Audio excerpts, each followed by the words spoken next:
ఒక నాయకుడి ఆలోచన ఆ ప్రాంత తలరాతను మార్చగలదు. ఒక నాయకుడి ముందడుగు ఆ జాతి భవిష్యత్తును నిర్దేశించగలదు. ఇది రాజకీయ నాయకుడి కథే కానీ వాటిని దాటి చూస్తే మన తెలుగు జాతి తలరాతను మార్చిన కథ, మన గుండె లోతుల్లో నిలిచిన కథ, రేపటి తరానికి చేరాల్సిన కథ, పల్లెటూరు నుంచే ప్రపంచ పటాన్ని సవాలు చేసి మన జెండా పాతిన నికాసైన మన తెలుగోడి కథ. ఇలాంటి చిత్రాన్ని నిర్మించి దర్శకత్వం వహించే అవకాశం రావడం నా అదృష్టం.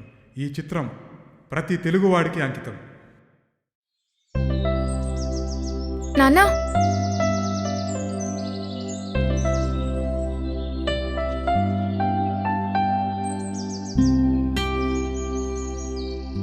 ప్రపంచంలో అత్యంత ధనవంతుల లిస్ట్ వచ్చేసింది. జూకర్బర్గ్, లారీ పేజ్, ఎంతైనా వాళ్ళు గ్రేట్ రా. మీరు కూడా అలా తయారు కావాలరా. They are Jews daddy. ఏంటి వాళ్ళు జ్యూస్ తాగుతారా? అది తెలుసుంటే నేను లీటర్లు తాగేవాడిని కదా. ఒరేయ్, జ్యూస్ అంటే జ్యూస్ కాదురా, జ్యూస్ అనే కమ్యూనిటీ ప్రపంచంలోనే బెస్ట్ బ్రెయిన్ వాళ్ళకే ఉంటుంది, వాళ్ళలోనే ఉంటారు. ధనవంతులు వాళ్లే. ఏంటి వాళ్ళ బ్రెయిన్లో ఏమైనా ఎక్స్ట్రా పార్ట్స్ ఉంటాయా? డాడీ ఏం మాట్లాడుతున్నారు? నాకిది ఎప్పుడో తెలుసు. తెలుగు మీడియం చదువులు చదివితే నాలాగే మిగిలిపోతారు. అందుకే నా పిల్లల్ని తెలుగే చదివియట్లేదు, ఓన్లీ ఇంగ్లీష్. మన భాషను మనం మర్చిపోతే అమ్మను మర్చిపోయినట్టే. మన ప్రాంతాన్ని మనం తక్కువ చేసుకుంటే మన గురించి మన ఉనికిని లేకుండా చేసుకోవడమే. అసలు మన తెలుగువాడి చరిత్ర గురించి మీకేం తెలుసు?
అన్నా ఒకటి ఇవ్వన్నా.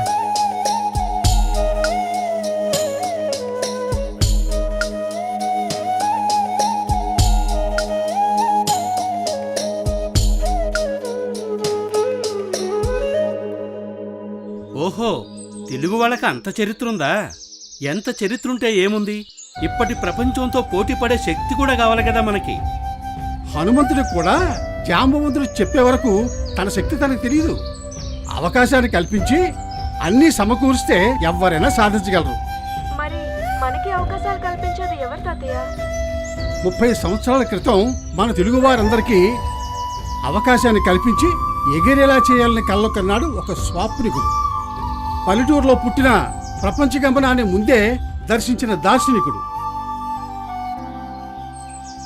సాగే విజనరీ ఇది తెలుగోడి డిక్షనరీ, సాగే విజనరీ ఇది తెలుగోడి విక్టరీ.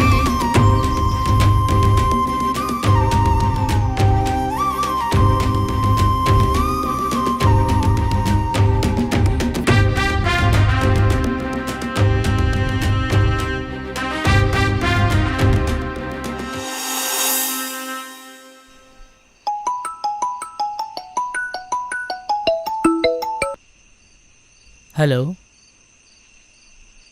పొద్దున డిస్టర్బ్ చేస్తావేంట్రా?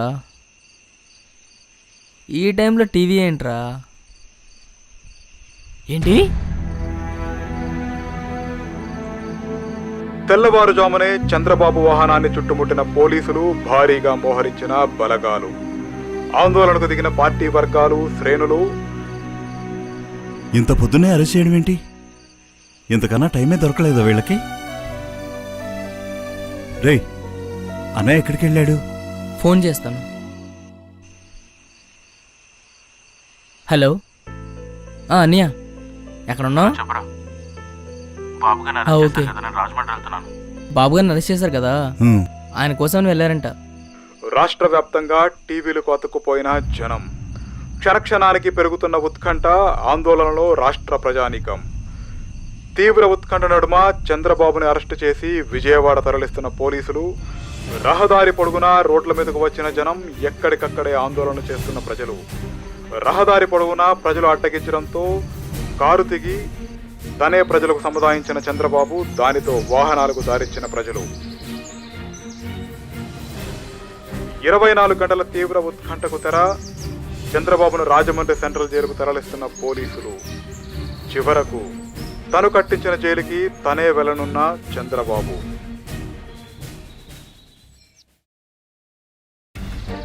మీ అబ్బాయి ఏంటి చాలా రోజుల నుంచి కనపడలేదు అసలు? బాబుగారిని అరెస్ట్ చేశారు కదా, 50 రోజుల నుంచి అక్కడే ఉన్నాడు, ఇంకా రాలేదు.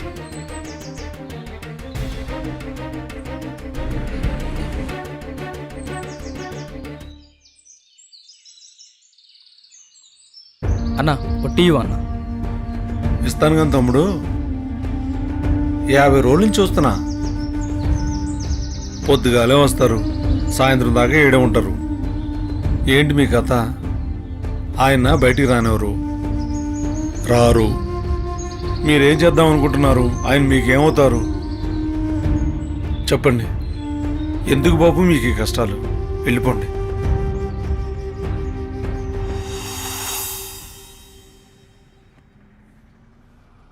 వచ్చేస్తున్నానయ్యా, నాకు తొందరగానే రావాలంది, ట్రాఫిక్ కదా, వచ్చేస్తున్నా. 15 సంవత్సరాల తర్వాత మిమ్మల్ని కలవాలని వస్తున్నాను. నాకు చాలా ఆతృతగా ఉంది మిమ్మల్ని కలవాలని. వస్తున్నా, కాసేపులో వచ్చేస్తాను.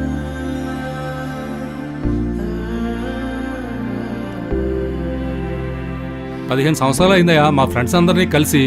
వాళ్ళని చూస్తే ఆశ్చర్యపోతారేమో. అవును సార్, చాలా మారిపోయి ఉంటారు కదా.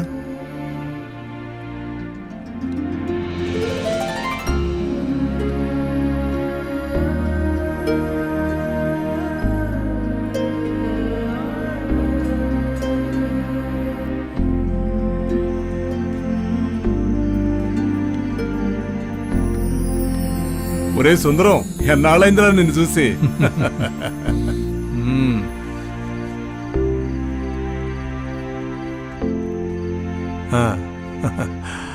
హలో అండి, ఇదిగో మన రంగయ్య. నమస్కారం అండి.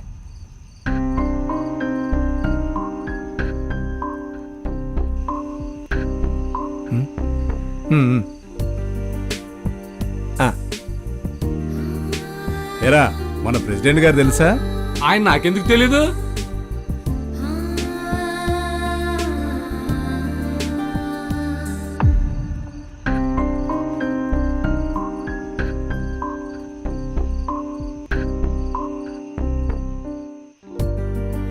ఏంట్రా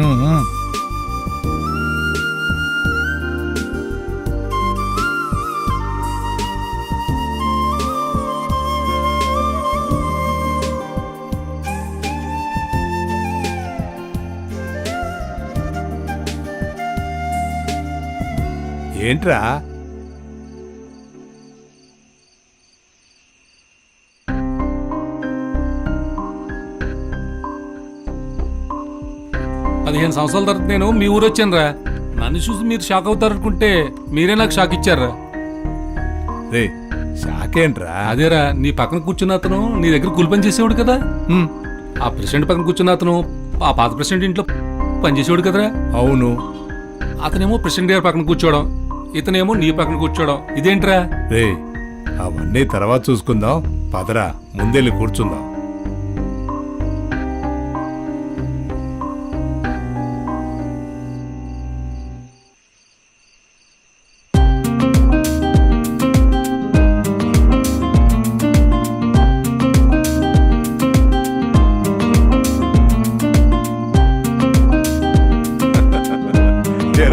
ఆ రోజుల్లో ఇదిగా వీడు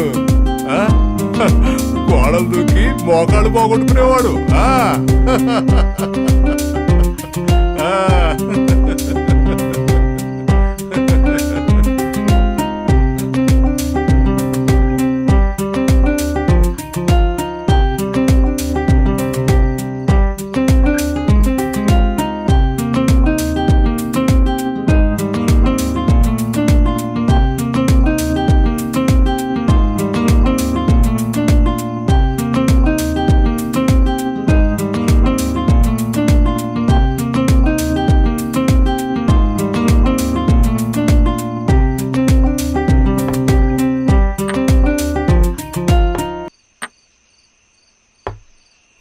రే ఎలక్షన్స్ వస్తున్నాయి కదరా, ఎవరికి సపోర్ట్ చేస్తున్నావు? అదేంట్రా, మేము ఎప్పుడు కాంగ్రెస్ మనుషులమే. మేము మా నాన్నగారు గత 30 సంవత్సరాలు బట్టి కాంగ్రెస్కే ఓటేస్తున్నాంరా. మేము బాబు గారికి ఎలా ఓటేస్తాంరా? రే చంద్రబాబు నాయుడుకి ఒకసారి ఓటేయచ్చు కదరా. సరేరా, ఆయనకి నేను ఓటేస్తాను. సరే గాని ఒక కరెక్ట్ అని ఒక రీజన్ చెప్పరా. ఆయనకి ఎందుకు ఓటేయాలి?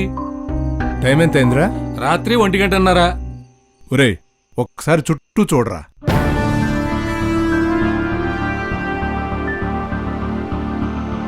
చూసాను. అయితే ఏంటి? ఏ బిల్డింగ్ లోనైనా ఒక్క లైట్ అయినా ఆగుందా? ఆగలేదు. ఏంటంటా? అర్ధరాత్రి 1 గంటకి ఇన్ని లక్షల మంది పనిచేస్తున్నారు. ఇన్ని లక్షల కుటుంబాల్లో వెలుగులు రావడానికి ఆయన ఎంత కష్టపడి ఉంటారా. కళ్ళ ముందు ఇంత సాక్ష్యం పెట్టుకొని ఇంకా కారణాలు అడుగుతావేంట్రా నువ్వు? ఆగరా చెప్పావు గానీ, చంద్రబాబు నాయుడు హైటెక్ సిటీ కట్టాడు, అభివృద్ధి చేశాడు, ఇవన్నీ మా చిన్నప్పటి నుంచి 30 సంవత్సరాలు బట్టి వింటూనే ఉన్నావురా. గ్రామంలో పేద ప్రజలకు ఏం మంచి జరిగింది, అలాగే నిరుపేదలకు ఏం జరిగింది, సమాజంలో ఏం మేలు జరిగింది, సమాజానికి ఏం మంచి జరిగింది, ఇలాంటిది ఏదైనా కొత్తదుంటే చెప్పరా. ఫస్ట్ నేను ఓటేస్తాను, 10 మంది చేత కూడా ఓటేస్తాను. ఏంటండి నా మాటలకు అంత కామెడీగా నవ్వుతున్నారు? నా మాటలు అంత కామెడీగా ఉన్నాయా? మీరు ఈ గ్రామానికి కొత్తలా ఉన్నట్టున్నారు. నేను ఈ గ్రామానికి చాలా పాత అండి. ఎవర్రా ఇతను? ఆయన రామ్మోహన్ రావు గారని చంద్రబాబు నాయుడు గారి క్లోజ్ ఫ్రెండు. చిన్నప్పటి నుంచి ఇద్దరు కలిసి చదువుకున్నారు. మా ఇంటి పక్కనే ఉంటారు. ఈ పార్టీకి నేనే రమ్మని పిలిచానురా. అలాగా? ఈయన ఆయనకి ఫ్రెండ్ అయితే అయ్యుండొచ్చు. నా మాటలకు ఎందుకు నవ్వుతున్నారా? ఏమండి సుందరయ్య గారు, మీరు ఆయన గురించి మాట్లాడగానే నాకు ఒక్కసారిగా నవ్వు వచ్చింది. ఎందుకంటే మీకులాగే నేను బాబుగారిని వ్యతిరేకిస్తుండేవాడిని. కానీ బాబుగారు నాకు మంచి మిత్రుడు. అయినా ఆయన పద్ధతులు విధానాలు నాకు మొదట్లో నచ్చేవి కాదు. కానీ బాబుగారి ఆలోచన సమాజం కోసం ఎలా ఉండేదో తెలుసా?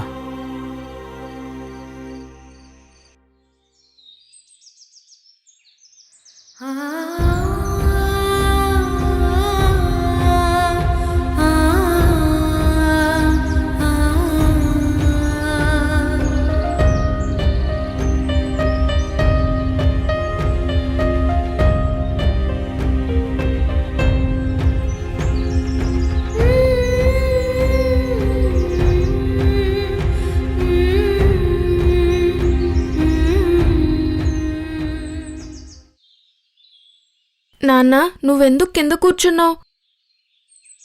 నువ్వు వాళ్ళ పక్కన కూర్చోకూడదా? చెప్పు నాన్న.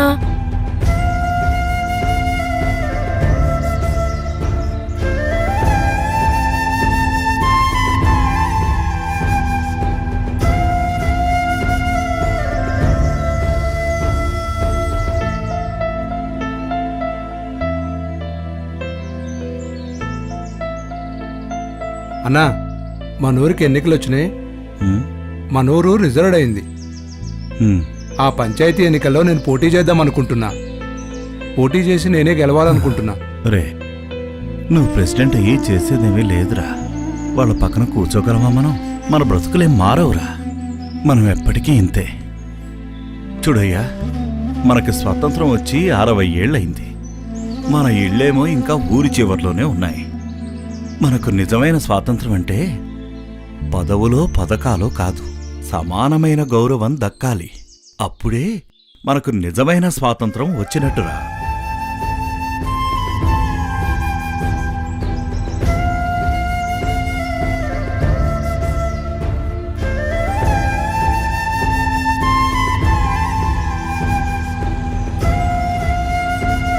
త్వరగా పోనీయండి, ఆఫీస్కి లేట్ అవుతుంది. త్వరగా పోనీయండి, ఆఫీస్కి లేట్ అవుతుంది. ఏం సారు జాబ్ చేస్తారా? అవునయ్యా, దాదాపు అలాంటిదే.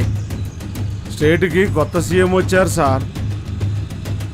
ఆయన నిద్రపోరు, ఎవరిని నిద్రపోనీరు. పరిగెత్తిస్తున్నాడు సార్ అందరినీ.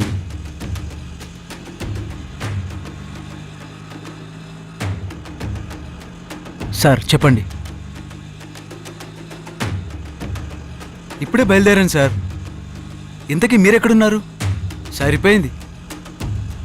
సీఎం గారేమో ఎక్సెల్ షీట్ పట్టుకుని ఆఫీసులో కూర్చున్నారు, మీరు ఇంకా బెడ్షీట్ తీయలేదా? అర్జెంట్ సార్, కొంచెం త్వరగా రండి సార్ ప్లీజ్. అయ్యా నువ్వు కొంచెం తొందరగా పోనీ.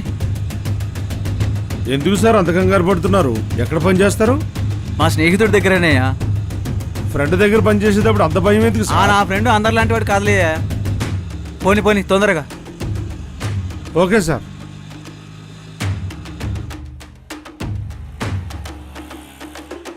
ఎంత అయింది? 70 రూపీస్ సార్. 70 రూపాయలు. ఇదిగో. ఎవరు సార్ మీ ఫ్రెండ్ అంత కంగారు పడుతున్నారు? చంద్రబాబు నాయుడు. సీఎం గారా?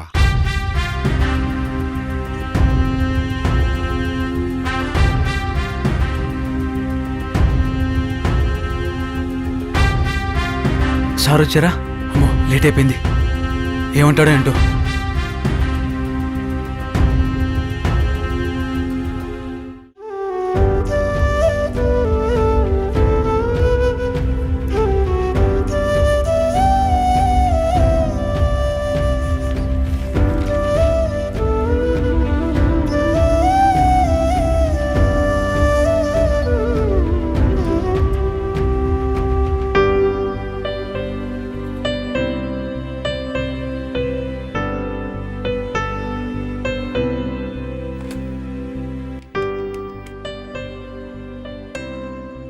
పామూరు ఎంఆర్ఓ గారి కలపండి. నేను సీఎం చంద్రబాబు నాయుడు మాట్లాడుతున్నాను. ఎంఆర్ఓ గారు, మీ మండలంలో తూర్పు కోడుగుడ్లపాడు అనే గ్రామంలో రైతులకి సకాలంలో ఎరువులు అందట్లేదని ఇక్కడ వార్తల్లో వచ్చింది. వెంటనే అగ్రికల్చర్ డిపార్ట్మెంట్ వాళ్ళతోటి మాట్లాడి ఆ సమస్యను పరిష్కరించండి. సకాలంలో వాళ్ళకి ఎరువులు అందేలా చూడండి. మరోసారి ఇలా జరిగితే నేను టాలరేట్ చేయను, యాక్షన్ తీసుకుంటాను. ఓకే.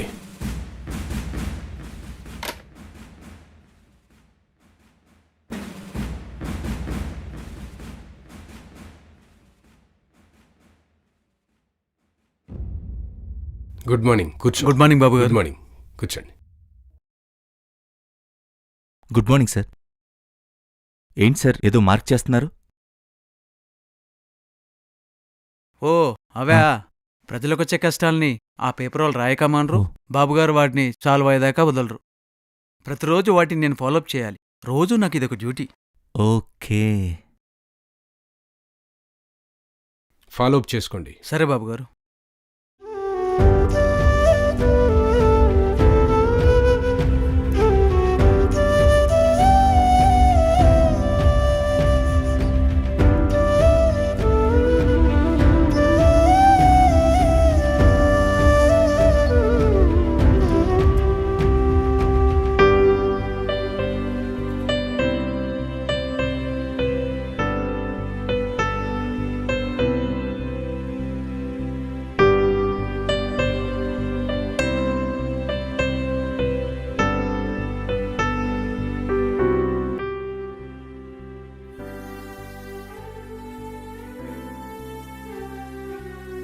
నెక్స్ట్ ప్రోగ్రామ్ ఏంటి బాబు గారు? సార్ ఈరోజు మనం శ్రమదానం అని చెప్పి పక్కా పల్లెటూరుకు వెళ్ళాలి సార్, షెడ్యూల్ ప్రకారం. బాబు గారు, ఈసారి పల్లెటూరుకి వెళ్ళినప్పుడు నన్ను తీసుకెళ్ళండి. చాలా కాలమైంది పల్లెటూరుకి వెళ్ళి. ఆ గాలి, పొలాలు అన్నీ. నీకంత సరదాగా ఉంటే నిన్ను కూడా తీసుకెళ్తాను. చాలా సంతోషం. పల్లెటూరుకు వచ్చి పచ్చని పొలాలు చూసి గాలి పీల్చుకుందామంటే బాబుగారు నాతో మట్టి పని చేపిస్తున్నారు. ఏంటో ఇదంతా.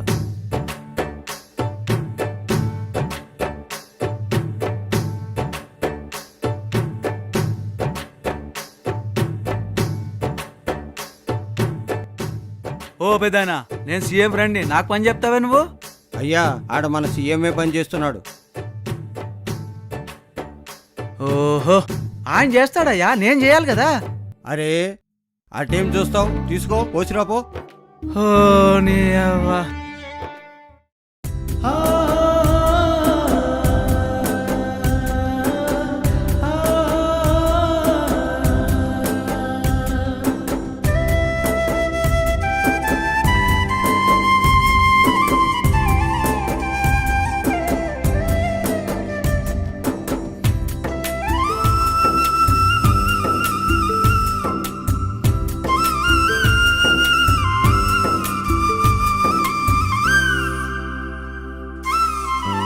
Sir water.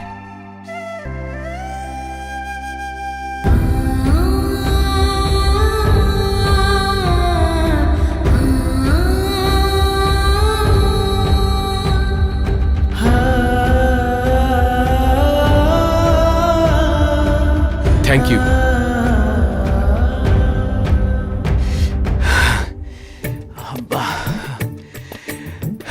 ఏదో పల్లెటూరు చూద్దామని వస్తే ఇక్కడ నాతో పని చేపిస్తుండు. అబ్బా,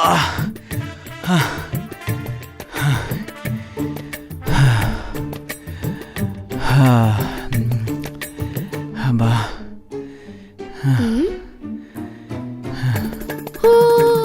రే రే రే రే రే రే రే రే నా చెప్పులు రా. రే రే రే రే రే ఆగరా. రే రే నా చెప్పులు రా. రే పరిగెత్తిసావు కానీ మంచి ఫుడ్ చూపించావురా. అమ్మా, ఒక్కటి తింటానమ్మా.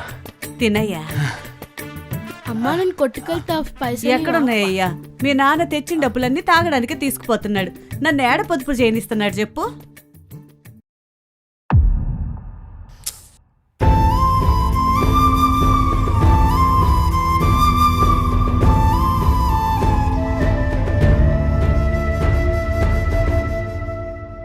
బాబుగారు, ప్రజలు మీకు ఓట్లేసి గెలిపించి మిమ్మల్ని సీఎం చేసింది వాళ్ళకేదైనా పనులు చేసి పెడతారని. మీరేమో శ్రమదానం పేరుతో వాళ్ళ పనులు వాళ్ళే చేసుకోమంటున్నారు. ఇది ఎంతవరకు న్యాయం బాబుగారు? మరేం చేయమంటావు? ఎవరికైనా కాంట్రాక్టర్కి ఇస్తే వాళ్ళే బాగు చేసి ఇస్తారు కదా. సరే, మీ ఇంట్లో ఎవరు చేస్తారో చెప్పు పని, ఆ కాంట్రాక్టర్కి ఇచ్చి చేయిద్దాం. మా ఇంట్లో కాంట్రాక్టర్లు ఎందుకు చేస్తారు? మా ఇంట్లో పనులు మేమే చేసుకుంటాం. ఓ, మరి మీ ఇంట్లో పని మీరు చేసుకుంటున్నప్పుడు ఊరు కూడా మనందరిదే కదా, మనం చేసుకుంటే తప్పే ఉంది చెప్పండి. సర్లే, ఫీల్ అవ్వకు. ఈ మధ్య మీ అత్తగారు నీకేదో బాగా డబ్బులు ఇచ్చినట్టున్నారుగా. ఈ పల్లెటూరులో 10 ఎకరాల పొలం కొనొచ్చు కదా. ఈ పల్లెటూరులో ఏముంది బాబుగారు? నేను హైదరాబాద్లో కొనుక్కుంటా. అక్కడైతే రేట్లు పెరుగుతాయి, డెవలప్ అవుతుంది. ఓకే, నీ డబ్బు మాత్రం బాగా పెరగాలి, జనాల సొమ్ము మాత్రం కాంట్రాక్టర్లకు ఇచ్చి దుర్వినియోగం చేయాలంటావు, అంతేగా? అది కాదు బాబుగారు.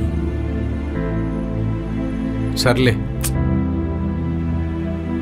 చెప్పు. మీకెలా చెప్పను? మీరెన్నన్నా చెప్పండి. ప్రజల నాడి మీకంటే నాకే ఎక్కువ బాగా తెలుసు అనుకుంటున్నాను. అంటే ప్రజల నాడి తెలియకుండానే నేను సీఎం అయ్యానంటావు? అది కాదు బాబుగారు, ప్రజలకి ఏం చేస్తే మేలవుతుందన్న సంగతి మీకంటే నాకే ఎక్కువ బాగా తెలుసు అనుకుంటున్నాను. సరే, కావాలంటే నిరూపించమంటారా? సరే, నిరూపించు. అదిగో అక్కడ కల్పించే పొలం దగ్గర కారు అప్పించండి. అక్కడ రైతుతో మాట్లాడి ఈ విషయాలు మీకు నిరూపిస్తాను. అవునా? డ్రైవర్, ఆ పొలం దగ్గర కారు ఆపు.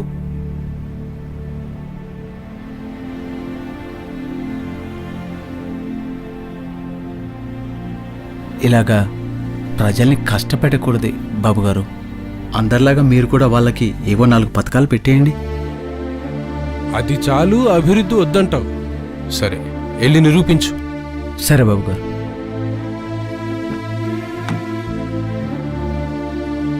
వింటూ ఉండండి బాబు గారు, నేను చెప్పిందే నిజమని 2 నిమిషాల్లో నిరూపిస్తాను. పోయిరా.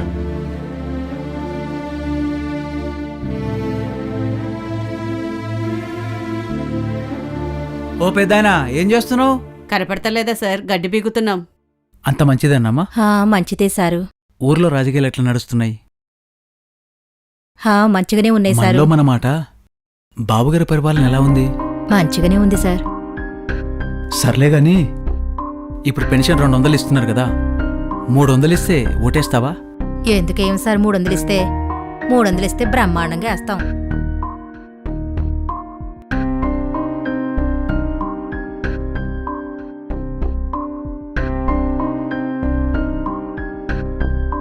విన్నారు కదా బాబు గారు, అందరిలాగా మీరు కూడా వాళ్ళకి ఏవో 4 పథకాలు పెట్టేయండి. ఇప్పటికైనా నా మాట వినండి. ప్రజల పల్సి నాకు బాగా తెలుసు. అయితే సరే, ఈసారి వెళ్ళి నేను చెప్పింది చెప్పు. పో.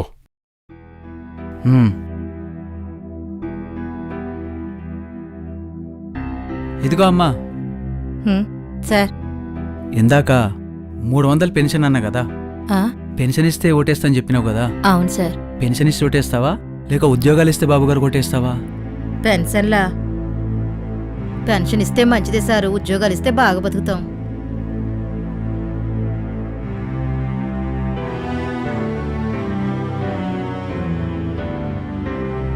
సారు, ఉన్న నీళ్ళన్నీ కడుక్కుంటున్నావు, పోతున్నావు. మాకు నీళ్లు లేక మా భూములన్నీ ఎండుకుపోతున్నాయి. నీకేమమ్మా, 2 ఎకరాల పొలం ఉంది కదా. పేరుకే ఇంత పొలం సార్. నీళ్ళు లేవు, ఏమి లేవు సార్. నేనే కూలి పని చేస్తున్నా. అవునా? సర్లే గాని పిల్లోడేం చదువుతున్నాడు? చదువు లేదేం లేదు సారు, పని చేసుకొని బతుకుతున్నాం. చదువుకున్న పిల్లగంతో పని చేపిస్తున్నాందమ్మా. ఏం చేయమంటారు సార్, ఉద్యోగాల్లో ఏమి లేవు. ఈ చదువులు గిదువులు మాతోని కావు సార్. నువ్వు ఇప్పిస్తారంటే చెప్పు, చదివిస్తాం. సర్లే అమ్మా, నేనేదో మాట వరుస కంటే నన్ను ఉద్యోగం ఇప్పేయమంటావు?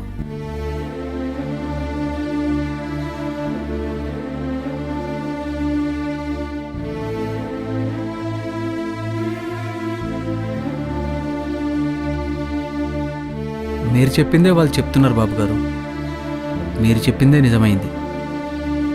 ప్రజలకు పథకాలు ఇస్తూనే అభివృద్ధి కూడా చేయాలి. మీ ఆలోచన, మీ విజన్ గ్రేట్. వచ్చి కారెక్కు.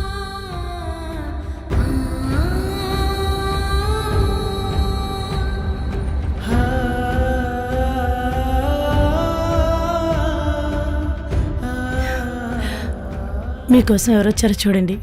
మీ గురువుగారు వచ్చారు, రండి. నమస్కారం గురుగారు. రా బాబు, కూర్చో. నమస్కారం గురుగారు. నేను బాగున్నాను. ఆరోగ్యం ఎలా ఉంటుంది? నా ఆరోగ్యం బాగుంది. బాగున్నాను. మీరెలా ఉన్నారు? అంతా బానే ఉంది. నా మనవరాలి పెళ్లికి మిమ్మల్ని ఆహ్వానిద్దామని వచ్చాను. ఓ, చాలా సంతోషం గురువుగారు. తప్పకుండా మేమందరం వస్తాం. మీరు కూడా రండమ్మా. తప్పకుండా గురుగారు. అంతా బాగుంది కదా? లోకేష్ బాబు ఏం చదువుతున్నాడు? 7th class. 7th క్లాస్కి వచ్చాడా? ప్రజల కష్టాల కోసమే తెలుసుకోవడం కాదు గురుగారు, కొంచెం కొడుకు గురించి కూడా పట్టించుకోమని చెప్పండి. ఈ మధ్య రోజు న్యూస్లో చూస్తున్నాను బాబు, కొత్త కొత్త ఆలోచనలతోటి రాష్ట్రాన్ని అభివృద్ధిలోకి తీసుకెళ్తున్నామని. చాలా మంచిది బాబు, అదే విధంగా ముందుకు సాగు. అంటే నా చిన్నతనంలో అభివృద్ధి అనే పదాన్ని నా మైండ్లో నాటిందే మీరు గురువుగారు. నమస్కారం మాస్టర్. ఏంటి చెప్పు బాబు. అభివృద్ధి మోడల్స్ మీద స్టడీ చేస్తున్నాను. ఒక్కసారి దాని గురించి వివరిస్తారా? అభివృద్ధి అంటే అమెరికా, జపాన్ ఇలాంటి దేశాలు అభివృద్ధి చెంది ఉన్నాయి. మన ఇండియా, మన భారతదేశం ఇప్పుడు అభివృద్ధి చెందుతున్న దేశం. అంటే వాటిల్లో బెస్ట్ మోడల్ ఏంటి మాస్టారు? కోటయ్య, సరే ఇట్రా. చెప్పండి. కోటయ్య, నీకు తెలిసిన వాళ్ళు ఎవరైనా వృద్ధిలోకి వచ్చిన వాళ్ళు ఉన్నారా? ఉన్నారండి. మా ఊర్లో మోహన్ అనే ఆయన పూణే పోయి వ్యాపారం పెట్టి డబ్బులు బాగా సంపాదించారండి. వృద్ధులకు కూడా వచ్చాడండి. పని చూసుకో. అభివృద్ధి అంటే ఒక వ్యక్తి ఆర్థికంగా ఎదిగితే అదే అభివృద్ధి. వృద్ధిలోకి వచ్చినట్టుగా అవుతుంది. ఒక దేశం కానీ మన రాష్ట్రం కానీ రాష్ట్ర వ్యాప్తంగా అందరికీ ఉద్యోగాలు వచ్చి ఉపాధి కల్పించేవాళ్ళని ఉంటే అదే అభివృద్ధి.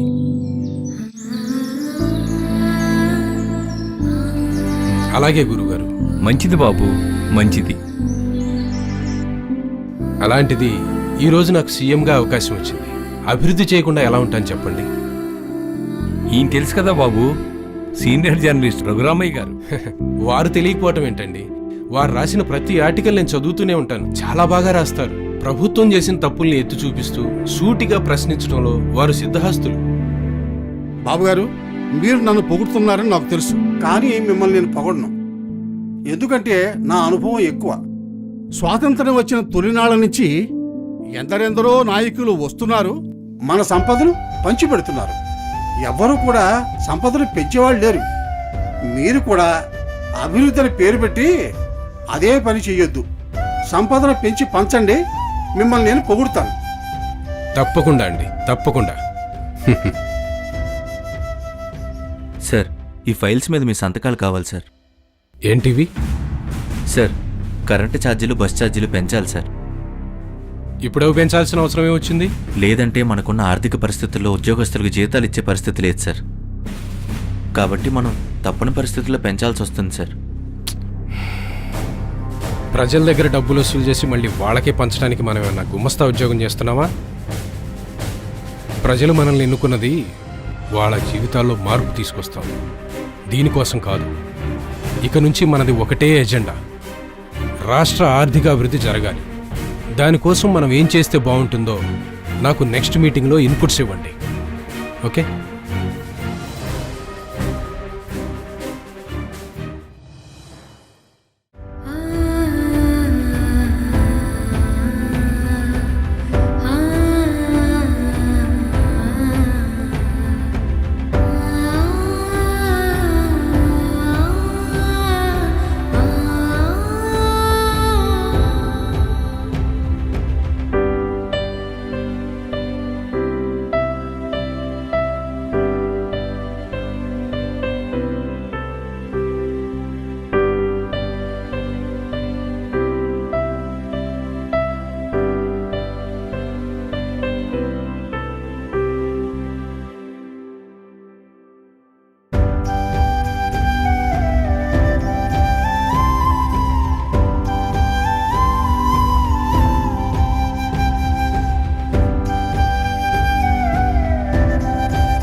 ఆదాయం ఎలా పెరగాలో ఆలోచించి రమ్మన్నాను.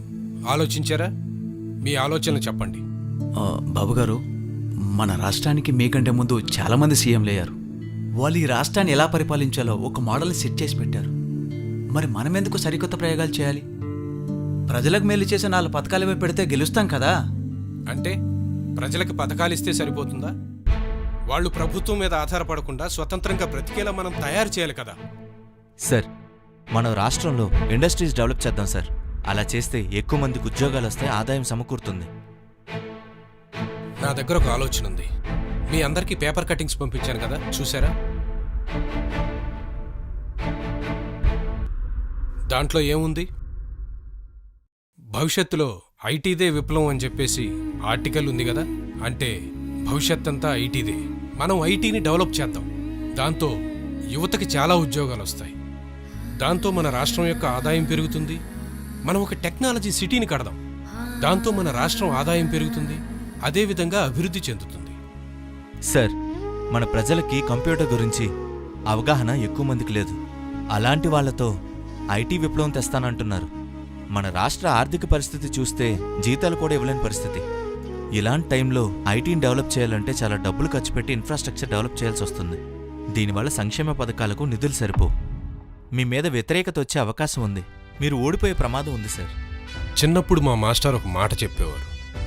నీ దగ్గర ఒక 10 రూపాయలు ఉంటే ఒక 5 రూపాయలతో మామిడికాయ కొనుక్కో, ఇంకో 5 రూపాయలతో ఒక మొక్కని నాటు, కొంతకాలం దానికి నీళ్లు పోసి పెంచు. అదే నీకు నీ భవిష్యత్ తరాలకి నీడనిచ్చే మహావృక్షం అవుతుంది. అలా మన రాష్ట్రం కోసం మనం నాటే మొక్కే హైటెక్ సిటీ. మహానగరంలో పురుడు పోసుకున్న ఐటీ వృక్షం, భాగ్యనగరంలో ఐటీ పరిమళాలు, టెక్నాలజీ సిటీ కట్టబోతున్న చంద్రబాబు. అన్న పేపర్ చూసావా? బాబాయ్ ఏదో బిల్డింగ్ కట్టాడంట. అక్కడెక్కడో బిల్డింగ్ కడితే మనకేం లాభం రా?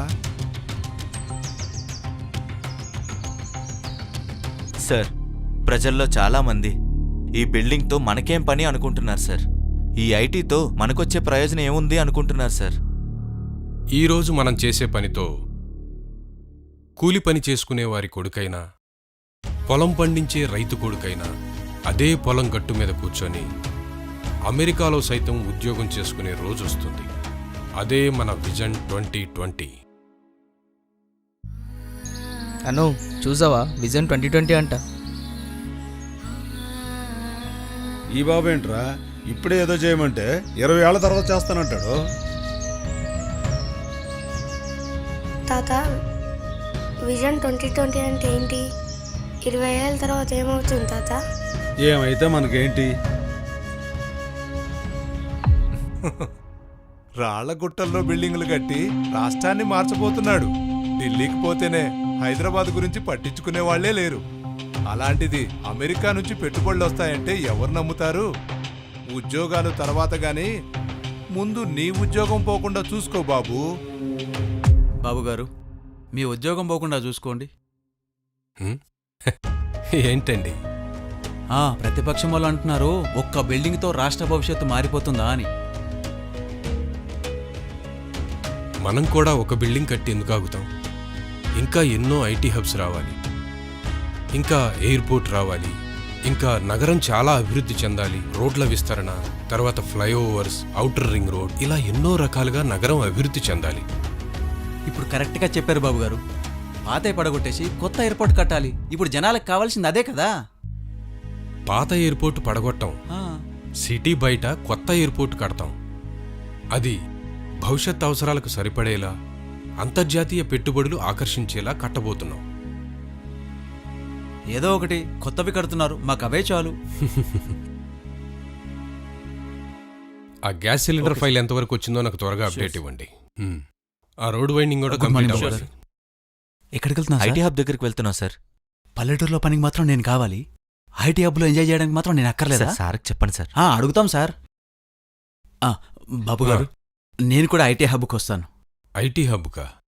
సరే వచ్చి. Thank you sir.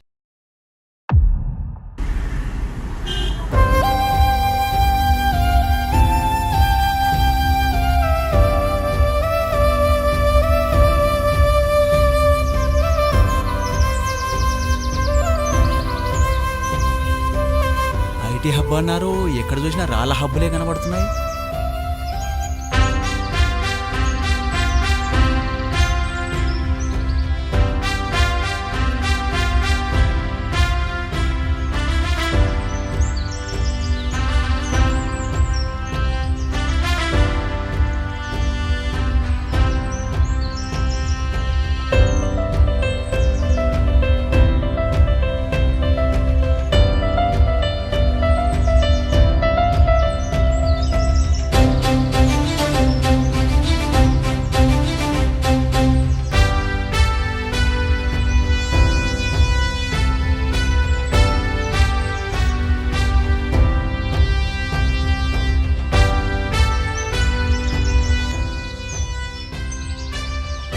కనపడుతుంది సార్ అక్కడ? మనకేం కనపడదు సార్, అంత సార్కే కనపడుతుంది. ఏంటి ఇక్కడ? ఈ ప్రదేశం ఐటీ హబ్కి అనువుగా ఉంటుంది. ఇక్కడ టెక్నాలజీ సిటీ కడితే చాలా బాగుంది. హైటెక్ సిటీయా? ఇక్కడే మన కొత్త ఐటీ హబ్ రాబోతుంది.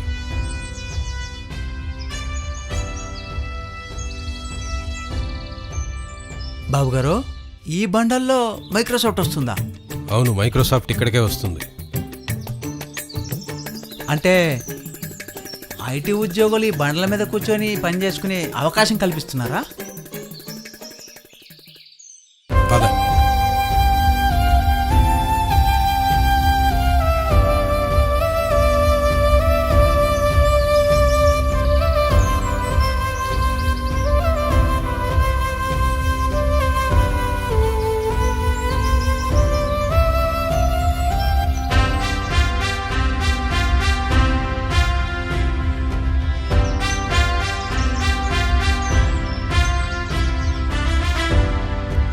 ఇక్కడే ఎయిర్పోర్ట్కి బాగుంటుంది ఈ ప్లేస్.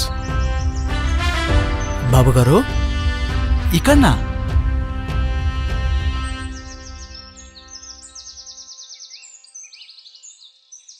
ఓ బాబు, ఇట్రా. చెప్పండి సార్. ఏ ఊరు మీది? శంషాబాద్ సార్. ఇక్కడేం చేస్తున్నావు? బర్రెలు కాసుంటుంది సార్. మీ ఊరికి బస్ వస్తుందా? 2 రోజులకు ఒకసారి వస్తుంది సార్. మా సారు మీ ఊరికి ఫ్లైట్ వేస్తున్నాడు. అంటే ఏంటి సార్? గదేనాయా, గాల్లో ఎగురుతుంది విమానం. విమానం మాజా చేయకండి సార్. ఏంటి బాబు ఇది?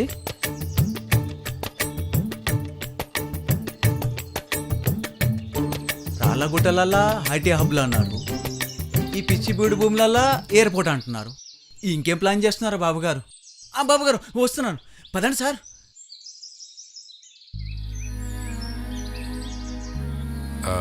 ఆ రోడ్ వైండింగ్ పని ఎంతవరకు వచ్చింది? ప్రజలు భూములు ఇవ్వట్లేదు బాబు గారు. మన భూములు అయితే ఇస్తామా చెప్పండి?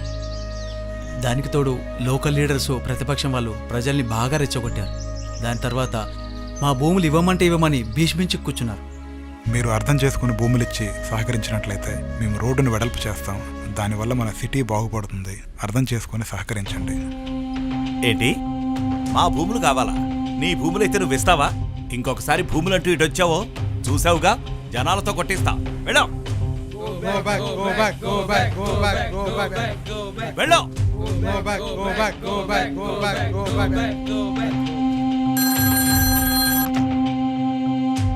చెప్పు. నువ్వు ఏం చేస్తావో తెలీదు కానీ ప్రజలు భూములు ఇవ్వడానికి వీల్లేదు.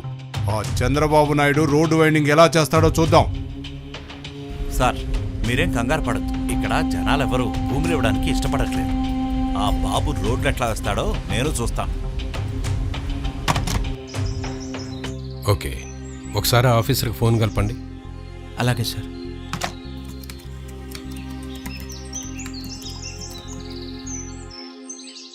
హలో, ఒకసారి సీఎం గారు మాట్లాడతారంట.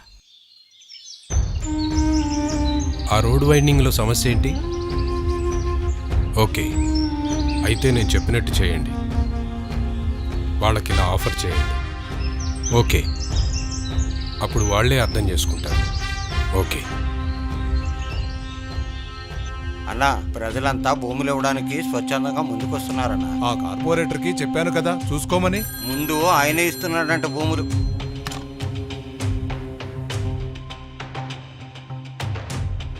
ఏం జరిగింది చూసుకుంటా అన్నావు కదా. సార్, నన్నేం చేయమంటారు? ఆ బాబు భూమి బదులు భూమి ఇస్తున్నాడు, రోడ్లు వెడల్పు చేయిస్తున్నాడు. దాంతో సిటీ వాల్యూ పెరుగుతోంది. జనాలందరూ భూమి ఇవ్వడానికి సిద్ధపడ్డారు. ఈ విషయంలో నేనేం చేయలేను సార్. నేను ఆగినా వాళ్ళు ఆగేటట్టు లేరు. Sorry sir. అన్ని ఏరియాల నుంచి రోడ్డు వైడ్ చేయమని ప్రపోజల్ వస్తున్నాయంటన్నా. ఈ బాబు అందరినీ మార్చేస్తున్నాడన్నా. ఇట్టయితే హైదరాబాద్ రూపురేఖలు మారిపోతాయి కదన్నా.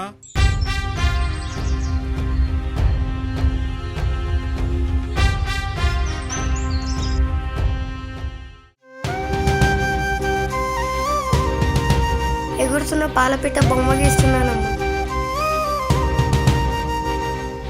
ఉడమి తల్లి పురుడు పోసిన ఓ శక్తై, తెలుగు నేల తల రాతను మార్చే ఓ యుక్తై, రుణాల ప్రశ్నకు ఓ బదులై రుణాల రణముల ఓ గెలుపై ప్రతి ఎత్తుకు నువ్వు నిలువెత్తై ప్రతి అడుగుల నువ్వు ముందడుగై సాగే విజనరీ ఇది తెలుగోడి డిక్షనరీ సాగే విజనరీ. ప్రతి పిల్లవాడు బడికి పోవాలి, అందరికీ చదువు అందాలి. సార్ అందరు చదువుకోవాలని మీరు పలకలు ఇచ్చినా ఆ పలకల మీద రాపించుకొని వాళ్ళ తల్లిదండ్రులు కూడా ఉండాలి కదా సార్. ఈరోజు పిల్లవాడు పలక మీద రాసే రాతలే రేపొద్దున వాళ్ళ తలరాతలు మారుస్తాయి, అసమానతలను దూరం చేస్తాయి. సమాజాన్ని మార్చే శక్తి చదువుకు మాత్రమే ఉంది. అవును సార్.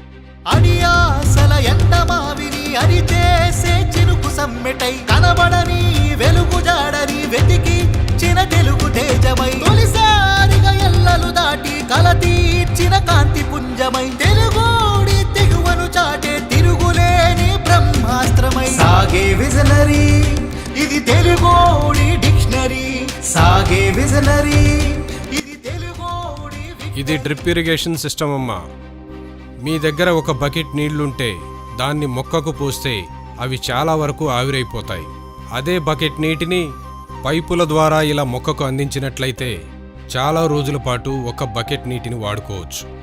ఇదిగో పెద్దాయన, ఆ రోజు నేను మీ ఊరొచ్చినప్పుడు నీరు లేక నీ పంటలు ఎండిపోవటం నేను చూశాను. అందుకనే ఇప్పుడు ప్రాజెక్టులు కట్టి మీకు నీరందించాలంటే దానికి చాలా కాలం పడుతుంది. కాబట్టి ఈలోగా మీకు 90% సబ్సిడీతో డ్రిప్ ఇరిగేషన్లు మీకు ఇవ్వబోతున్నాను. ఈ రోజు నుంచి దళారీ వ్యవస్థను పూర్తిగా రద్దు చేస్తున్నాం.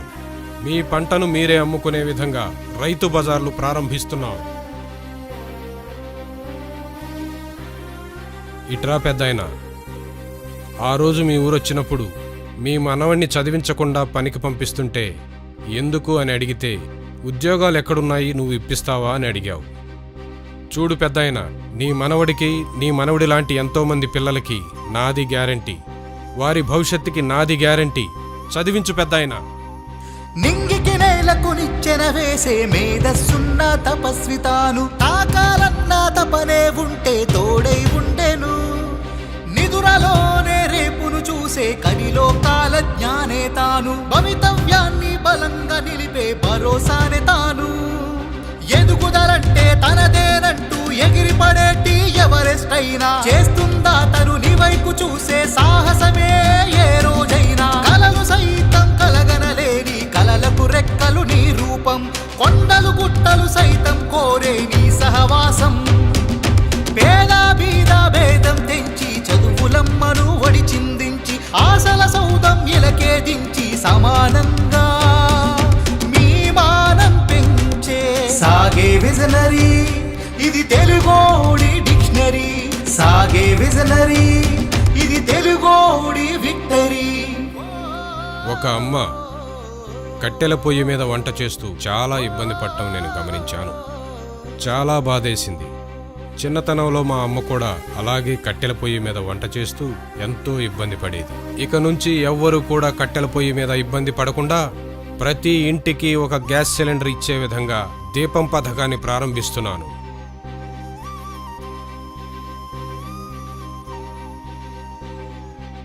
ప్రతి మహిళ పొదుపు చేసుకునే విధంగా, అదేవిధంగా పొదుపు చేసుకున్న సొమ్ముతో ఇంకా కొంత లాభం సంపాదించే విధంగా డ్వాక్రా పథకం అనే ఇంకో పథకాన్ని కూడా ప్రారంభిస్తున్నాను.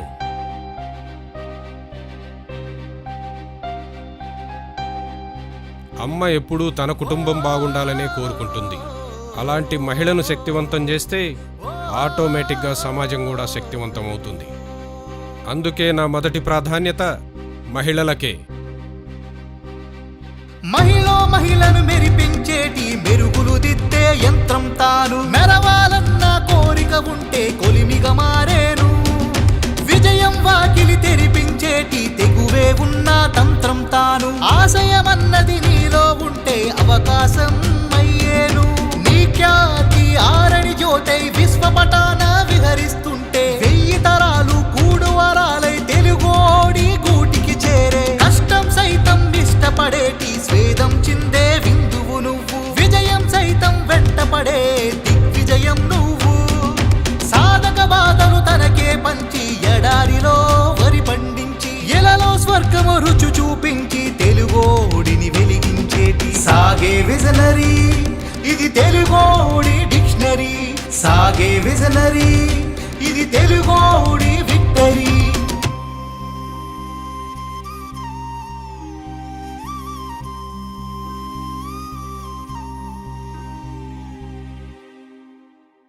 కంగ్రాట్స్ బాబు గారు. సార్, మీ గురించి అందరూ చెప్తుంటే నాకు చాలా సంతోషంగా ఉంది. మీ ఆలోచనలు, మీరు అమలు చేసిన ఇనిషియేటివ్ దేశవ్యాప్తంగా అందరూ మాట్లాడుకుంటున్నారు. మీరు ఇలాగే ముందుకు వెళ్ళాలని నా యొక్క అభినందనలు. Thank you sir. సార్, నేను ఒక విషయం మీతో మాట్లాడాలని వచ్చాను. ఇటీవలి కాలంలో నేను మలేషియా వెళ్ళడం జరిగింది. అక్కడ రోడ్ల వ్యవస్థ చాలా బాగుంది. అక్కడ రోడ్ల వ్యవస్థను బాగా అభివృద్ధి చేశారు. పెద్ద పెద్ద రోడ్లు, 4 లైన్స్, 6 లైన్స్ అలా ఉండడం వల్ల ఆ దేశం బాగా అభివృద్ధి చెందింది. ఏ దేశం అభివృద్ధి చెందాలన్నా రవాణా వ్యవస్థ బాగుండాలి. మన దగ్గర కూడా అలాంటి రోడ్లు వస్తే చాలా బాగుంటుంది సార్. బహుత్ అచ్చా హై. రోడ్లు వేయటానికి కూడా మాకు సంతోషమే. అంత ఆర్థిక శక్తి మన దగ్గర లేదు బాబుగారు. అంత ఆర్థిక పరిస్థితి లేనందువల్ల రోడ్లు వేయటానికి వీలు కాదు.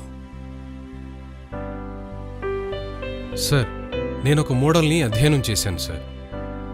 వారు డబ్బు లేకపోయినా ప్రైవేట్ సెక్టార్ని ఇన్వైట్ చేసి పబ్లిక్ ప్రైవేట్ పార్ట్నర్షిప్ తోటి రవాణా వ్యవస్థను బాగా అభివృద్ధి చేశారు. మన దేశ ఇన్ఫ్రాస్ట్రక్చర్ కూడా బాగా అభివృద్ధి చేయగలం. దానివల్ల ప్రజలకు మెరుగైన వసతులు కల్పించడం ద్వారా రాష్ట్ర అభివృద్ధికి పాటుపడ్డవాళ్ళం అవుతాం. అందుకే నేను దేశంలో మొట్టమొదటిసారిగా 4 లైన్ రోడ్డు వేయడానికి ఒక ప్రపోజల్తో వచ్చాను. మీరు ఒక్కసారి అధ్యయనం చేయండి.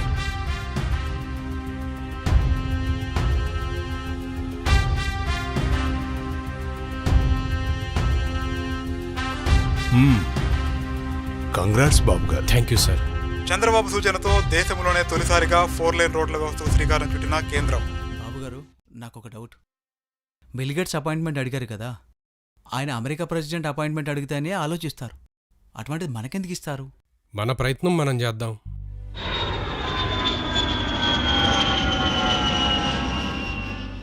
Hello sir, I'm Chandrababu Naidu, chief minister of Andhra Pradesh.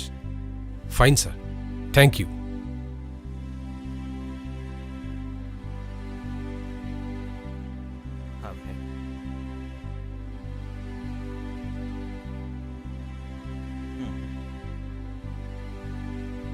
నేను ఇక్కడికి వచ్చింది మీరు మా ప్రాంతంలో మీ సాఫ్ట్వేర్ ఎక్స్పాన్షన్కి ఆఫీస్ ఓపెన్ చేయమని రిక్వెస్ట్ చేయడానికి. Where it is? Sir, Hyderabad. Yes sir. I never heard about it. మీరు చెప్పింది నిజమే సార్. మా ప్రాంతం అంత పాపులర్ కాదు, కానీ అత్యంత శక్తివంతమైన యువకులు మా వద్ద ఉన్నారు. వారంతా ఇంగ్లీష్లో నిష్ణాతులు. బ్రిటిషర్స్ ఇంపాక్ట్ వల్ల ఇంగ్లీష్ బాగా నేర్చుకున్నారు. ఆర్యభట్ట జీరో కనిపెట్టింది మావారే కాబట్టి మ్యాథమెటిక్స్లో కూడా నిష్ణాతులు. ఇంగ్లీషు మ్యాథమెటిక్స్ కాంబినేషన్ వల్ల ఇది చాలా డెడ్లీ కాంబినేషన్. వారంతా భవిష్యత్తులో ఐటీని శాసిస్తారు. వారి కోసం రాబోయే 20 సంవత్సరాలు లక్ష్యంగా పెట్టుకొని మేము అనేక కాలేజీలు స్థాపిస్తాం. ప్రతి ఒక్కరికి ఐటీలో శిక్షణ కూడా ఇస్తున్నాం. భవిష్యత్తులో లక్షల మంది ఐటీ ఉద్యోగులు మా ప్రాంతం నుంచి వస్తారు. ఎందుకంటే భవిష్యత్తులో ఐటీనే అందరినీ శాసించబోతోంది. మారబోయే ప్రపంచంలో మా తెలుగువారు అందరికంటే ముందుంటారు. ఆ భవిష్యత్తును దృష్టిలో ఉంచుకొని ఇప్పటి నుంచే ఆ విధంగా ప్రయత్నాలు చేస్తున్నాం. మేము చేసే ఆవిష్కరణలన్నీ మారిపోయే భవిష్యత్తును దృష్టిలో పెట్టుకుని ఉంటాయి. మీరు కూడా భవిష్యత్తును దృష్టిలో పెట్టుకుని ఆలోచిస్తున్నారు. అది ఒక దేశ ఎదుగుదలకు ఎంతగానో ఉపయోగపడుతుంది. ఒక సాధారణ ప్రాంతం నుంచి వచ్చిన మీరు అందరికంటే ముందుగా టెక్నాలజీని అందిపుచ్చుకుని పవర్ పాయింట్ ప్రెజెంటేషన్ ఇవ్వడం నన్ను ఆశ్చర్యపరిచింది. ఇంతలా ఆలోచించడం నన్ను ఇన్స్పైర్ చేసింది. మీలాంటి నాయకులు సమాజానికి అవసరం. నేనంటూ మరొక బ్రాంచ్ కనుక ఓపెన్ చేస్తే అది ఖచ్చితంగా హైదరాబాద్లోనే ఓపెన్ చేస్తాను. ఇది నేను మీకు ఇస్తున్న మాట. మీరు ఇలాగే ఆలోచిస్తూ మీ ప్రజలను ముందుకు నడిపించాలని నా అభినందనలు తెలియజేస్తున్నాను.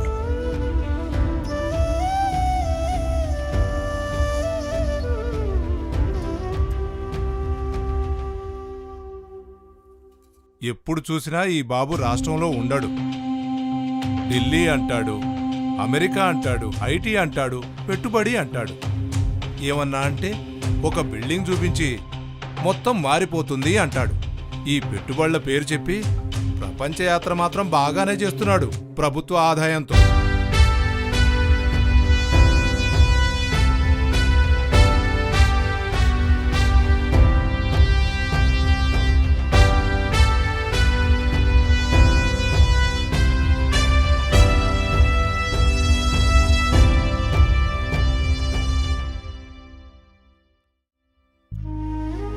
బాబు, మనం అమెరికాకు వచ్చి 1 వీక్ అవుతుంది.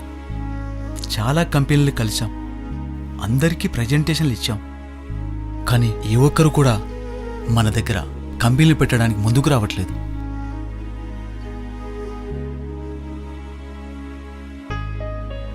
బాధపడకు బాబు, మన దగ్గర ఐటీ కంపెనీలు పెట్టడానికి ఆ సౌకర్యాలు కానీ ఆ విధమైన అభివృద్ధి కానీ ఇంకా జరగలేదు కదా.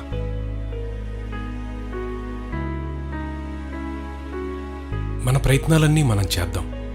మన వంతుగా మనం చేయాల్సినవన్నీ చేద్దాం. మన వాళ్ళు చెప్పిన ఆ మిగిలిన ఆ ఒక్క కంపెనీని కూడా కలిసి ప్రెజెంటేషన్ ఇస్తాను. బాబు, నువ్వు ఒక రాష్ట్రానికి సీఎం, నీ కిందే 1000 మంది పనిచేస్తూ ఉంటారు. అలాంటి నువ్వు ఒక 100 మంది కూడా లేని సీఈఓ దగ్గరికి వెళ్ళి బతిలాడుతూ ఉంటావా? రోజు రోజుకి ఇలా ఎందుకు అయిపోతున్నావు? నిన్ను చూస్తుంటే చాలా బాధగా ఉంది. నీకు గుర్తుందా, నేను మినిస్టర్ అయిన తొలినాళ్లలో మనం ఒక ఊరెళ్ళాం.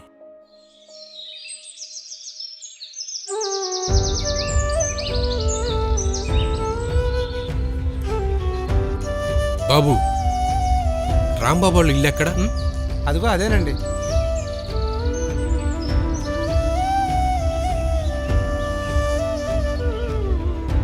అమ్మా, రాంబాబు గారి ఇల్లు ఇదేనా? ఇదేనండి. మీరెవరు? మేము రాంబాబు స్నేహితులం, కాలేజీలో కలిసి చదువుకున్నాం. రాంబాబు ఎక్కడా? ఇంకెక్కడ రాంబాబు అండి, ఎప్పుడో చనిపోయాడు.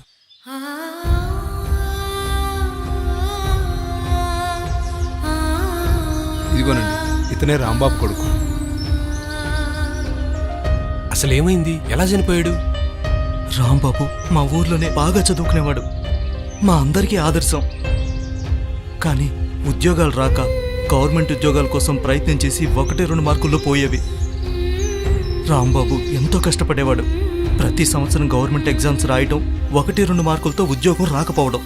అలా ప్రయత్నించి ప్రైవేట్ ఉద్యోగాలు తక్కువ ఉండటం వల్ల చిన్న చిన్న పనులు చేయలేక ఉద్యోగం రాక మానసికంగా నలిగి ఆత్మహత్య చేసుకున్నాడు. మేమందరం డిగ్రీలు కంప్లీట్ చేశాం సార్, కానీ మాకు ఉద్యోగాలు లేవు. మేము మీకోసం మీరు వచ్చారని చూడడానికి వచ్చాం సార్. మేమందరం పొలం పనులు చేసుకుని బ్రతుకుతున్నాం సార్.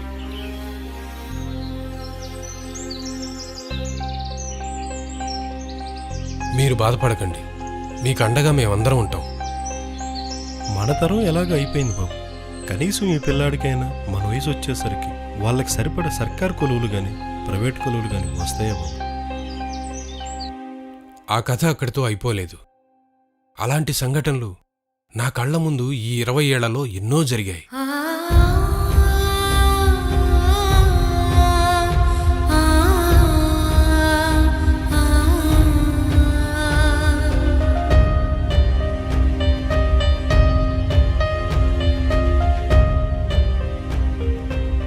ఆ రోజు నేనొక సాధారణ మనిషిని, ఈరోజు రాష్ట్రానికి ముఖ్యమంత్రిని. చదువుకొని కుటుంబానికి దేశానికి ఉపయోగపడాల్సిన యువత సరైన అవకాశాలు లేక వారి జీవితాల్ని వృధా చేసుకుంటున్నారు. అటువంటి వారి కోసం, వారి భవిష్యత్తు కోసం పనికొస్తుంది అనుకుంటే 100 మంది ఉండే కంపెనీ ఏంటి, 10 మంది ఉండే కంపెనీకైనా వెళ్ళి బ్రతిమలాడుకుంటాను. ఈరోజు మనం చేసే చిన్న పనికే ఒక్క ఉద్యోగం వచ్చినా అది రాబోయే రోజుల్లో లక్షల ఉద్యోగాల విప్లవానికి నాంది.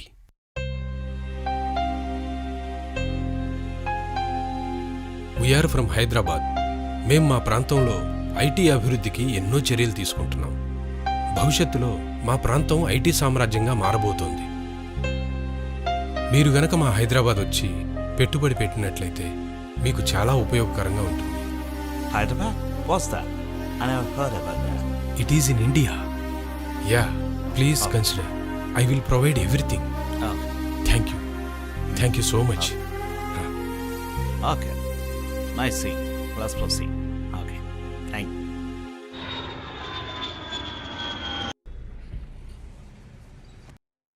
Good morning sir. Good morning. మీ కష్టం ఫలించింది సార్. మంచి ఫలితం వచ్చింది.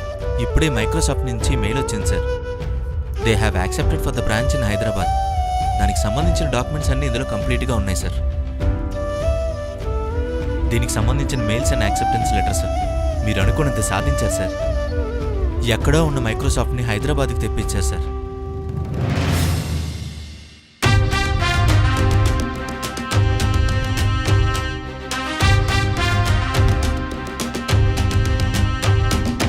అడియాసల ఎండమావిని అది చేసే చినుకు సమ్మెటై కనబడని వెలుగు జాడని వెతికి చిన తెలుగు తేజమై తొలిసారిగా ఎల్లలు దాటి కల తీర్చిన కాంతి పుంజమై తెలుగోడి తెగువను చాటే తిరుగులేని బ్రహ్మాస్త్రమై సాగే విజనరీ ఇది తెలుగోడి డిక్షనరీ. సాగే విజనరీ ఇది తెలుగోడి విక్టరీ. మొత్తానికి బాబు గారు అనుకున్నంత పనిచేశాడు. ఈ హైదరాబాద్ వైపు ప్రపంచం అంతా చూసేలా చేశాడు. అన్నా, ఆయనకి IT man of India award ఇచ్చారు. నేషనల్ మీడియా మొత్తం ఆయన వైపే చూసేలా చేశాడన్నా. ఆయన అంత స్పీడ్గా పోతుంటే ఆపేది ఎలాగన్నా? ఆయుధాన్ని పట్టుకున్న వాడిని ఎలాగైనా పట్టుకోవచ్చు, కానీ ఆలోచననే ఆయుధంగా మార్చిన వ్యక్తిని ఎలా పట్టుకోగలం?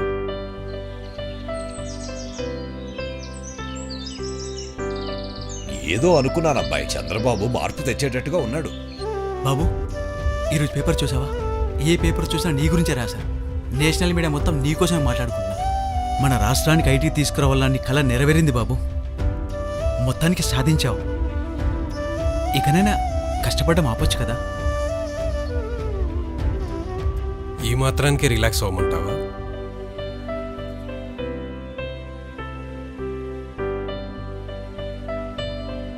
పద.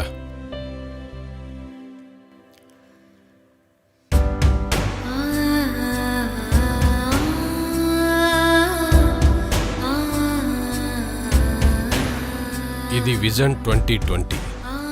ఇక్కడ చూడు.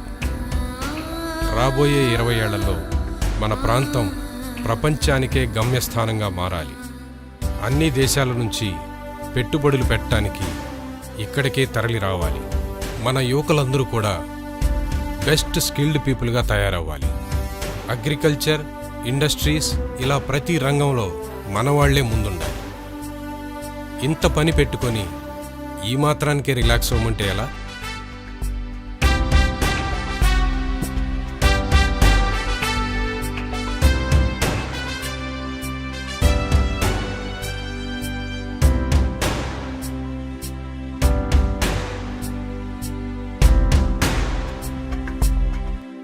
అంటే రాబోయే 20 ఏళ్లలో మన ప్రాంతం ఇలా మారబోతుందా? హైదరాబాద్ ఇలా ఉండబోతుందంటే నాకు చాలా ఆశ్చర్యంగా ఉంది బాబు.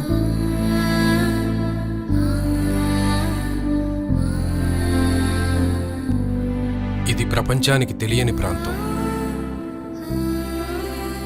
ఇక్కడికి మైక్రోసాఫ్ట్ రావడంతో ప్రపంచం మొత్తం ఈ నగరాన్ని చూసింది. ఈ నగరంలో ఐటీ వెలుగులు నిండాలి. ఆ వెలుగులు పల్లెల్లో ఉన్న పూరి గుడిసెలను తాకాలి. రేపటి తరానికి రెక్కలు తొడగాలి. వారు ప్రపంచాన్ని చూడాలి. ప్రపంచ గమనంలో మన తెలుగువారిని ముందు వరుసలో నిలబెట్టాలి. మనం ఎక్కడ మొదలయ్యామన్నది కాదు, మనం ఎక్కడ నిలబడ్డాం, మన వాళ్ళని ఎక్కడ నిలబెట్టామన్నదే ముఖ్యం. అప్పటి వరకు నాకు తెలుసు బాబు, మీరు నిద్రపోరు, మమ్మల్ని నిద్రపోనియరు.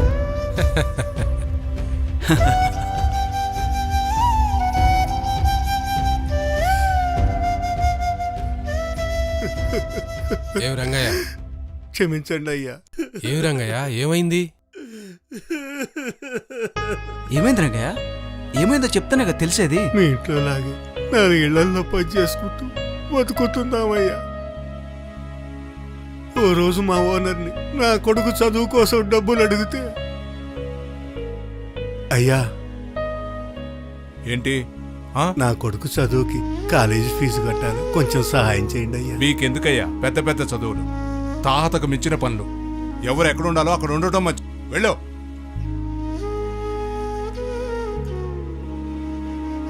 నీ తాహత మించిన చదువులు ఎందుకు? ఎవరెక్కడ ఉండాలో అక్కడే ఉండాలన్నాడయ్యా. ఆ రోజు నుంచి మా తలరాత ఇంతే అని బతుకుతున్నావయ్యా.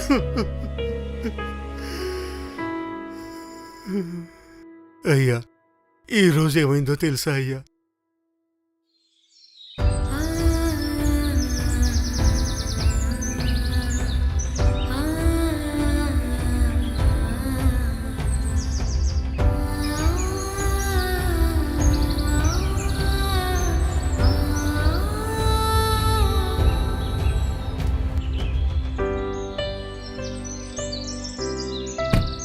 ఒరే రంగయ్య, నువ్వేంట్రా ఇక్కడ? అయ్యా, ఇక్కడ గాని పనికి జాయిన్ అయ్యావేంట్రా? మీరేంటయ్యా ఇక్కడ? నేనా, మా అబ్బాయికి మైక్రోసాఫ్ట్ లో జాబ్ వచ్చిందిరా. జాగ్రత్త అయ్యా.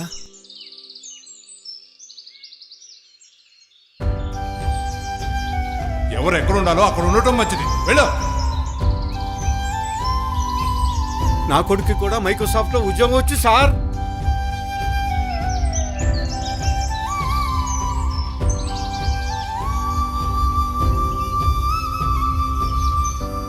నాకు ఊహ తెలిసిన కాడి నుంచి మా తాత, మా నాన్న, నేను అందరం ఈయన్నే కూలి పనులు చేసుకుంటూ బతుకుతున్నామయ్యా. కానీ ఈరోజు నా కొడుకుని మా ఓనర్ గారి కొడుకుతో కలిసి కూర్చొని పనిచేసేలా చేశారయ్యా.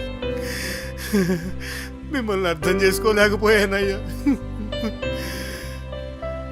ఇది నేను చేసింది నా కోసమో నీ కోసమో కాదయ్యా. మన రాష్ట్రంలో ప్రతి ఇంటి నుంచి నీ కొడుకులాగే ఇంజనీర్లు బయటకు వస్తారు. లక్షల్లో ఉద్యోగాలు వస్తాయి. కంప్యూటర్లకి ఉన్నవాడు లేనివాడు, వాడు వీడు అన్న తేడా తెలీదు. ఎవరు బాగా చదువుకుంటే వాళ్లదే భవిష్యత్తు. అలాంటి మంచి భవిష్యత్తుని ప్రతి కుటుంబానికి ఇవ్వాలన్నదే నా సంకల్పం. అలా మన రాష్ట్రాన్ని తయారు చేయాలన్నదే నా లక్ష్యం.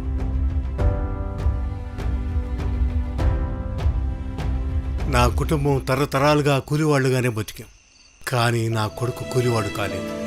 కంప్యూటర్ పట్టుకుని మా ఓనర్ గారి కొడుకుతో పాటు సమానంగా కూర్చోగలుగుతున్నాను. నేను కూడా ఆయనతో పాటు సమానంగా కూర్చోగలుగుతున్నాను. ఇంతకన్నా సాక్ష్యం ఏం కావాలయ్యా?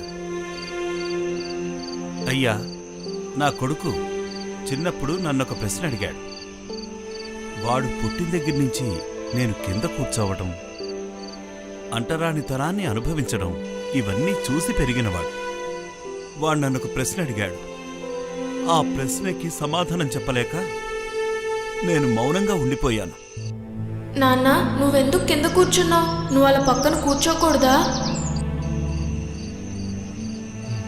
వాడు నన్ను అందరితో సమానంగా చూడాలన్నదే వాడి కల. అది కలగానే మిగిలిపోతుందనుకున్నా. కానీ వాడు బాగా చదివి మంచి ఉద్యోగం సంపాదించడంతో వాడి కల నెరవేరింది.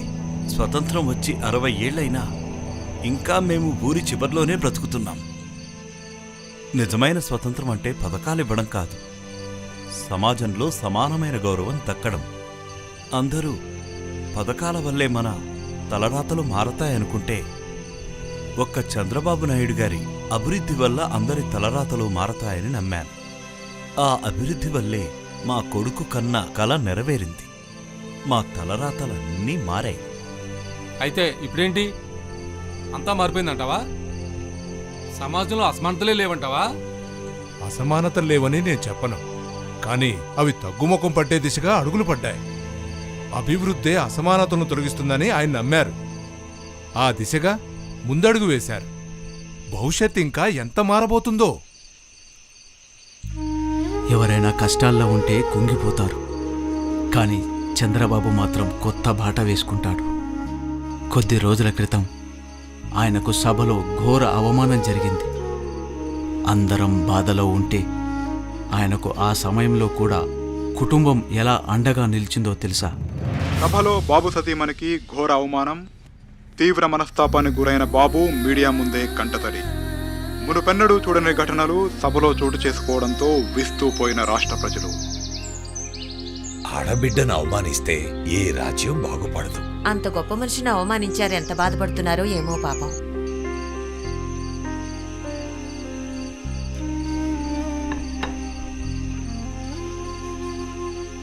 ఏమండి ఏమండి మీరలా బాధపడకండి. నేనొక మహనీయుడి కూతుర్ని, మీలాంటి మహోన్నతమైన వ్యక్తికి భార్యని. మీ ఇద్దరి జీవితాలు ప్రజల కోసం అంకితం చేశారు. అలాంటి మీ ఇద్దరి జీవితాల్లో నేను ఒక భాగం. నాకంటే అదృష్టవంతురాలు ఇంకెవరుంటారు? ఇలాంటి వాటి గురించి మీరు ఆలోచించకండి. మీరు వేసే ప్రతి అడుగులో నేను తోడుంటాను. మీరు ఇంకా ముందుకెళ్ళాలి, ప్రజలకి మరింత సేవ చేయాలి.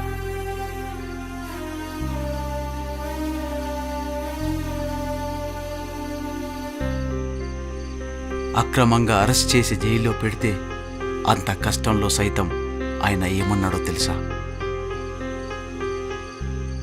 1 కాదు 2 కాదు 30 రోజులు గడుస్తున్నా ఇంకా జైలులోనే చంద్రబాబు. ఆయన ఆరోగ్యంపై తీవ్ర ఆందోళనలో రాష్ట్ర ప్రజానికం. ఈ వయసులో మీరిన్ని కష్టాలు, అవమానాలు భరించాలా అన్నా? ఒక్కసారి బయటికెళ్ళి చూస్తే మనం చేసిన పనుల వల్ల బాగుపడ్డ లక్షల కుటుంబాలు కనిపిస్తాయి. నన్ను నమ్ముకున్న వాళ్ల కోసం ఇలాంటివి ఎన్నైనా భరిస్తా. అనుకున్నది సాధిస్తా, అమరావతి నిర్మిస్తా, భవిష్యత్ తరాలకి మరో మహావృక్షాన్ని బహుమతిగా ఇస్తా. అలాంటి వ్యక్తి కోసం వీరి పిల్లలు ఏం చేశారో తెలుసా?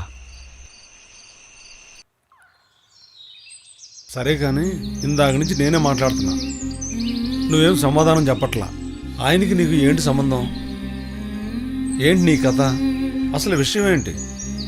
చిన్నప్పుడు ఒక పుస్తకం మీద విజన్ 2020 అని చూసిన అన్న. 20 ఏళ్ల తర్వాత ఏమైతుంది నాయన అని అడిగితే 20 ఏళ్ల తర్వాత ఏమైతే మనకెందుకురా అని నిండు. కానీ ఎక్కడో ఊళ్ళో ఉండిపోవాల్సిన నేను ఇక్కడ సిటీకి వచ్చి మంచి ఉద్యోగం చేసుకుంటున్నాను. ఆయన విజన్కి ప్రతిరూపం నేను. అలాంటి పెద్దయిన జైల్లో ఉంటే నేనెట్లా ఇంటికాడ ఉంటానన్నా? అందుకే ఇక్కడ నిలబడి ఉన్నా. చిన్నప్పుడు మా నాయన నాకు మాట చెప్పిండన్నా, నిజమైన స్వాతంత్రం ఎప్పుడు అంటే మనకు సమాజంలో సమానమైన గౌరవం దక్కినప్పుడు అని. మా నాయన్ని సమాన గౌరవంతో చూడాలన్నదే నా కలగానే మిగిలిపోతుందనుకున్నాను. కానీ ఆ పెద్ద ఆయన చేసిన అభివృద్ధి వల్ల మా రాతులు మారాయి, మా ఊరి తలరాతులు మారాయి. అలాంటి పెద్ద ఆయన ఇప్పుడు జైల్లో ఉన్నారు. ఎవరైనా జైలుకి వెళ్తే వాళ్ళు చేసిన తప్పులు బయటకు వస్తాయి. కానీ ఈయన జైలుకి వెళ్తే ఆయన చేసిన గొప్ప పనులన్నీ బయటకు వస్తున్నాయి. 50 రోజుల తర్వాత మా దేవుడు బయటకు వస్తున్నాడు. మా దేవుణ్ణి దేవుడు ఊరేగింపులా ఇంటికి తీసుకెళ్తామన్నా. 50 రోజుల నిరీక్షణకు తెర, జైలు నుంచి చంద్రబాబు విడుదల, ఆయన కోసం లక్షలాది మంది రాక. సాగే విజనరీ, ఇది తెలుగోడి డిక్షనరీ. సాగే విజనరీ, ఇది తెలుగోడి విక్టరీ. మనకు నిజమైన స్వాతంత్రం అంటే పదవులో పథకాలు కాదు, సమానమైన గౌరవం దక్కాలి. అప్పుడే మనకు నిజమైన స్వాతంత్రం వచ్చినట్టురా.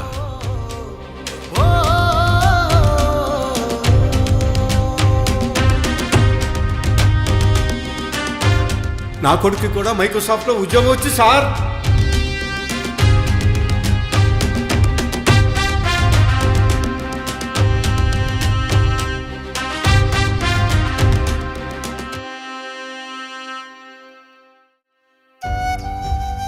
నా తెలుగు నేల మహోన్నత చరిత్ర కలిగిన నేల.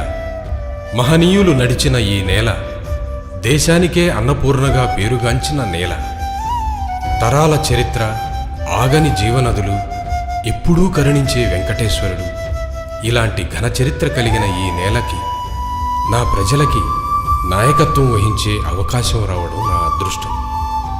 నా ప్రజలకు మంచి భవిష్యత్తు అందించడం కోసం నా కడశ్వాస వరకు పనిచేస్తాను.